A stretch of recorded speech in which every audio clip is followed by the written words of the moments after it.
Hi friends, welcome to Ftopreview.com.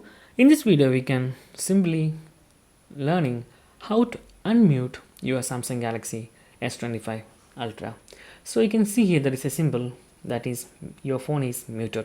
So just pull down the notification panel, then you can see the sound bar and you can see the symbol. That means it is muted, and you can simply just tap once, then it will become the ring mode or general mode. That means your phone is unmuted. So in this way, you can simply unmute your Samsung Galaxy S25 Ultra. So like iPhone, there is no dedicated keys for muting your phones, and also you can mute your phone by pressing down this button. Okay, like this it will be show that. And in mute mode there is no sounds. Actually we are in mute sounds, there is no media sounds, so it is showing like that. And also you can select this one and select this one, then you can turn all the way, all of the sounds is down.